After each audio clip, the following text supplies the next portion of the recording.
le Canada et les États-Unis viennent de transformer un différend discret sur la défense en un test public de pouvoir, d'argent et de loyauté. Et la vraie question n'est plus de savoir si le Canada va dépenser pour sa défense, mais s'il va continuer à payer l'Amérique en premier. Le Pentagone vient d'accuser le Canada de parler beaucoup et d'agir peu en matière de défense. Et la réponse du Canada, ramenée à son véritable sens, ressemble à ceci: le Canada n'est plus prêt à gaspiller son argent aux États-Unis parce qu'il a désormais d'autres priorités. Ce ne sont pas les mots exacts, mais c'est le message. Et une fois que tout le contexte devient clair, il est facile de comprendre pourquoi Washington l'a pris comme une gifle le lundi 18 mai 2026. Le Pentagone a quitté une table à laquelle il siégeait depuis 86 ans. La Commission permanente mixte de défense, la plus ancienne institution bilatérale de défense en Amérique du Nord, fondée en 1940 sous Franklin Roosevelt, a été mise en pause par les États-Unis. Apparemment, à l'ère Trump, même une alliance vieille de 86 ans peut être traitée comme un mauvais abonnement au câble. L'homme qui a débranché la prise est Elbridge Colby, le sous-secrétaire à la défense chargé de la politique. Son raisonnement était brutal. Le Canada n'avait pas réalisé de progrès crédibles dans ses engagements de défense. Et un Canada fort, qui privilégie la puissance concrète plutôt que la rhétorique, profite à tout le monde. Puis est venue la partie la plus ciblée. Une transcription complète du discours de Mark Carney à Davos a été jointe à l'annonce. Le message était impossible à manquer. Washington n'était pas seulement mécontent du montant que le Canada consacre à la défense, il était mécontent de ce que le Premier ministre canadien dit à voix haute. Rien ne dit mieux la confiance que le fait de joindre les preuves au dossier parce que quelqu'un a osé parler en dehors du scénario approuvé. Le lendemain, Carney s'est présenté devant les journalistes et n'a pas cédé d'un pouce. Il n'y a pas eu d'excuses, il n'y a pas eu de recul. Et plus sa position est examinée, plus cette phrase d'ouverture devient claire, parce que depuis plus d'un an, il la formule lui-même en langage simple. L'époque où l'armée canadienne envoyait 70 cents de chaque dollar aux États-Unis est terminée. C'est le message qu'il a livré à une foule à Montréal ce printemps. C'est le cœur de tout ce conflit. Le Canada ne refuse pas de dépenser pour sa défense. Il refuse de continuer à dépenser cet argent en Amérique. La Commission permanente mixte de défense n'est pas un nom connu du grand public. Et c'est précisément pourquoi ce geste compte. Elle a été créée en 1940 par l'accord d'Ogdensburg, lorsque Roosevelt et le Premier ministre canadien Mackenzie King ont convenu que la défense du continent était un problème commun. Pendant 86 ans, elle s'est réunie régulièrement. Les deux gouvernements la décrivent comme le principal forum de coopération en matière de défense entre le Canada et les États-Unis au niveau stratégique. Elle a coordonné la sécurité dans l'Arctique. Elle a façonné la planification de la défense continentale. Elle s'est réunie plus de 240 fois. Et pendant toutes ces décennies, durant la guerre froide, durant la guerre contre le terrorisme, durant tous les désaccords que les deux pays ont pu avoir, les États-Unis n'avaient jamais quitté la table. Cette semaine, ils l'ont fait. Colby a annoncé sur les réseaux sociaux que le Department of War, le nom rebaptisé que l'administration actuelle utilise pour le Pentagone, mettait la commission en pause afin de réévaluer comment ce forum sert la défense nord-américaine commune. L'argument était que les deux pays ne peuvent plus éviter les écarts entre la rhétorique et la réalité. Renommer le Pentagon Department of War rend la marque plus simple, surtout quand la diplomatie devient la première chose jetée par-dessus bord. La position était claire, seuls des investissements dans leur propre capacité de défense permettront aux Américains et aux Canadiens d'être en sécurité. Le tout a été présenté comme une réponse aux paroles sans action. Avec un Canada à qui l'on demande de privilégier la puissance concrète plutôt que la rhétorique, la plupart des gens supposent qu'un geste comme celui-là fait exploser toute la relation de défense du jour au lendemain. En réalité, les dommages opérationnels immédiats sont plus limités que le titre ne le laisse croire. Et c'est important de le comprendre avant d'arriver à la politique. Le commandement de la défense aérospatiale de l'Amérique du Nord, l'INORAD, est régi par un traité complètement distinct et n'est pas touché par cette pause. Le personnel canadien en poste au quartier général du NORAD au Colorado continue de travailler le commerce transfrontalier d'équipements de défense dans le cadre du vieil accord de partage de la production, continue de circuler. La machinerie quotidienne ne s'est pas arrêtée, mais le symbole est énorme. Et les effets d'entraînement pourraient être réels.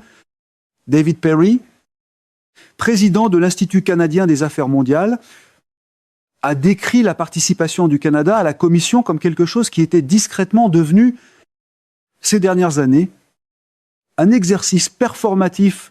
John McKay, l'ancien coprésident canadien de la Commission, a été beaucoup plus sévère.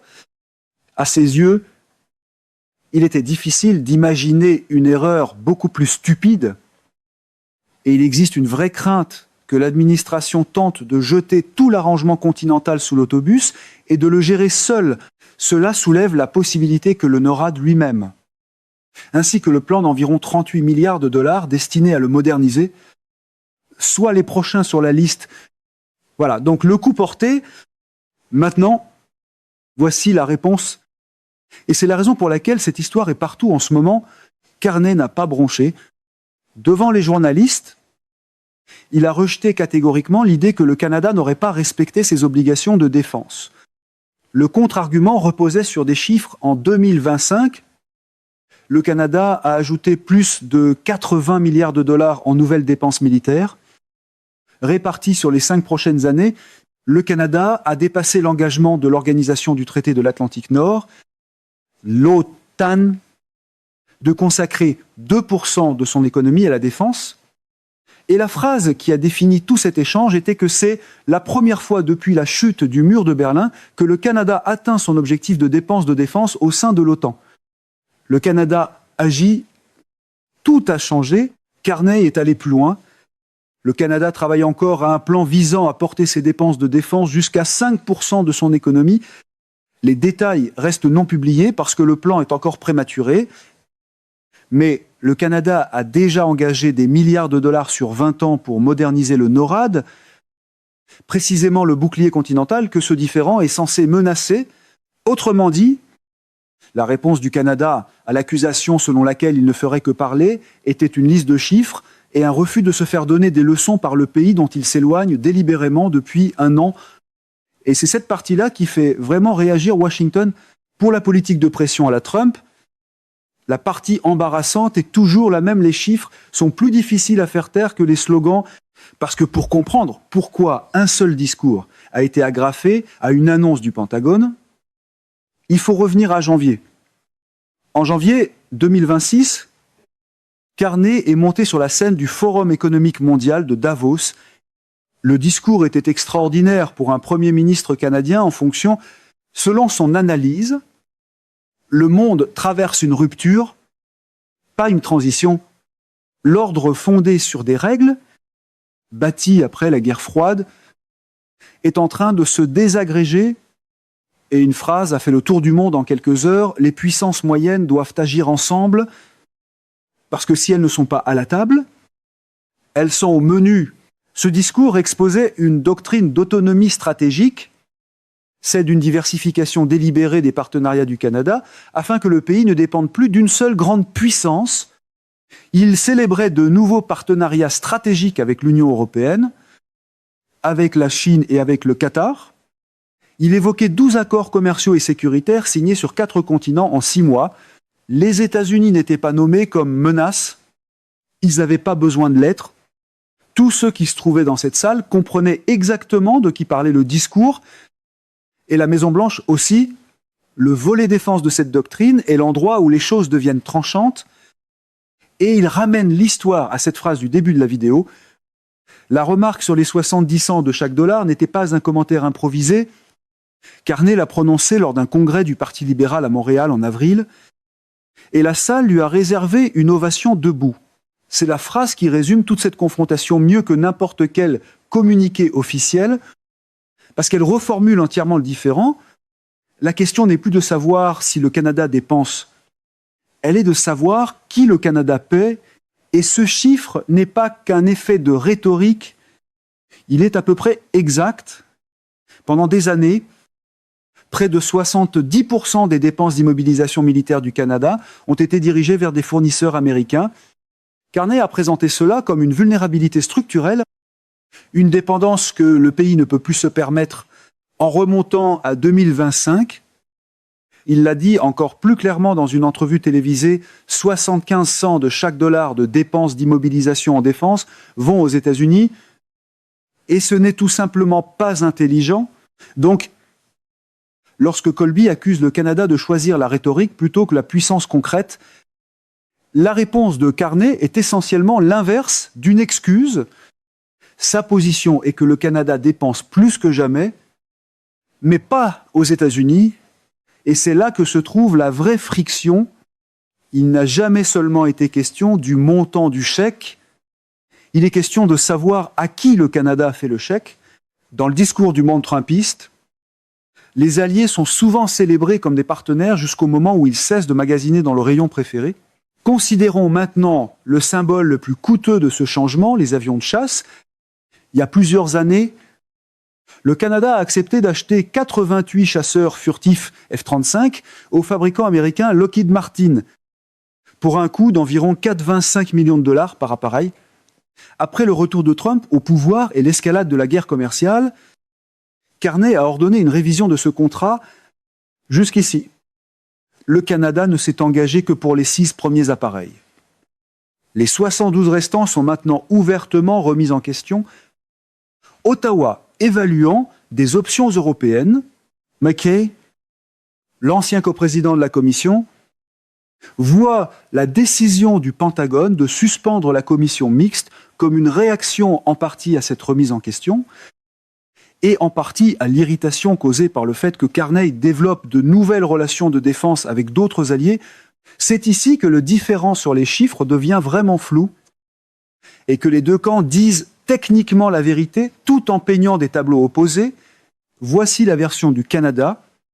En marche.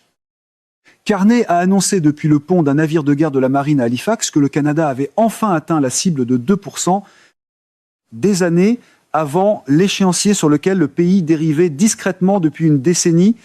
Au cours des 10 prochaines années, le Canada allait libérer un demi-billion de dollars en investissement de défense, des sous-marins et des avions jusqu'aux drones, aux capteurs et aux systèmes radars. La stratégie industrielle de défense du gouvernement fixe le chiffre principal à plus d'un demi-billion de dollars, soit environ 366 milliards de dollars américains, répartis entre environ 80 milliards de dépenses directes sur 5 ans, 180 milliards de dollars en approvisionnement et 290 milliards de dollars en infrastructures liées à la sécurité sur l'ensemble de la décennie. Selon les propres calculs du Canada, le pays a dépensé environ 63 milliards de dollars en défense au cours du dernier exercice financier, soit près du double de ce qu'il dépensait en 2014. Voici la version de Washington. Le seuil de 2% n'est plus la référence. Lors du sommet de l'Alliance à La Haye, les membres de l'OTAN ont accepté une cible beaucoup plus élevée, 5% de l'économie consacrée à la défense de base, avec une progression vers 5% lorsque la sécurité élargie et les infrastructures sont incluses. Selon ce calcul, le Canada reste largement en dessous. Colby lui-même a présenté la position américaine comme visant à s'assurer que chaque partenaire de l'OTAN, y compris le Canada, atteigne l'objectif de 3%, qu'il juge vital pour la défense nord-américaine et arctique. Du point de vue américain, le fait que le Canada atteigne une ancienne cible qu'il aurait dû atteindre il y a 10 ans n'est pas un progrès. C'est le strict minimum qui arrive en retard. Les deux descriptions sont exactes. C'est ce qui rend la situation si combustible. Le Canada dépense réellement plus qu'il ne l'a fait depuis une génération et il reste réellement en dessous du niveau que l'Alliance dit maintenant nécessaire. Chaque camp peut avoir raison et chaque camp peut traiter l'autre de menteur.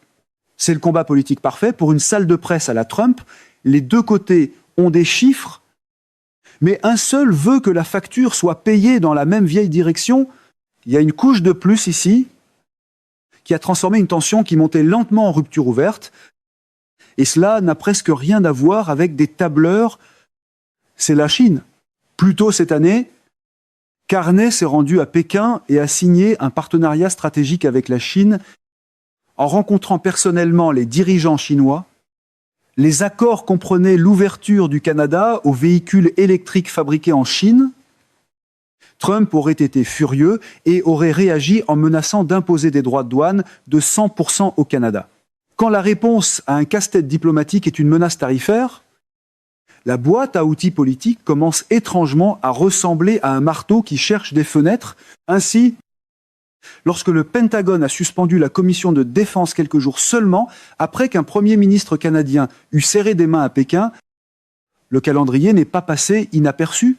Erin O'Toole, l'ancien chef du Parti conservateur du Canada, a vu cette décision comme profondément mal avisée et étrange, arrivant tout de suite après la visite en Chine, et il avertit qu'elle ne ferait que pousser le Canada plus rapidement à acheter ses armes à quelqu'un d'autre que les États-Unis. C'est l'ironie au centre de tout cela. L'objectif déclaré du Pentagone est de pousser le Canada à dépenser davantage pour sa défense et à rester dans l'orbite américaine. Mais l'effet le plus probable du retrait d'un forum de coopération vieux de 86 ans est de donner à Carney exactement l'argument qu'il avance depuis Davos. Depuis plus d'un an, il dit aux Canadiens que les États-Unis sont un partenaire peu fiable, que la dépendance est dangereuse et que le pays doit se diversifier. Puis, les États-Unis ont quitté la pièce. Il est difficile de soutenir que l'on est le partenaire fiable tout en quittant théâtralement la table que tout le monde utilisait encore. Un ancien diplomate canadien a considéré cela comme une décision bizarre et a souligné que la perte de coordination commune nuit aussi aux États-Unis. Un expert en défense du Collège militaire royal l'a formulé de manière plus stratégique. La Maison-Blanche met à l'épreuve le bluff du Premier ministre depuis Davos. Un coup de semonce pour voir s'il y a quelque chose derrière les paroles. Les deux gouvernements se testent donc maintenant et aucun des deux n'a montré toute sa main. Le Canada dit qu'il agit. Washington dit que l'action est trop faible et trop tardive. Le Canada dit qu'il se diversifie vers l'Europe et l'Asie. Washington dit que la diversification est un mot poli pour l'absence de fiabilité. Et au milieu de tout cela se trouve la relation de défense la plus intégrée de la planète. Une relation qui, jusqu'à cette semaine, passait par une commission ayant survécu à toutes les crises des 4-26 dernières années. Voici le fond de l'affaire. Le Pentagone a mis en pause une pierre angulaire de la défense continentale et a accusé le Canada de ne faire que parler. Carney a répondu en refusant de reculer, en énumérant le plus important renforcement militaire en une génération, en atteignant 2% pour la première fois depuis la chute du mur de Berlin, et en réaffirmant un plan visant à rediriger des dizaines de milliards de dollars loin des fournisseurs américains vers des partenaires canadiens, européens et autres.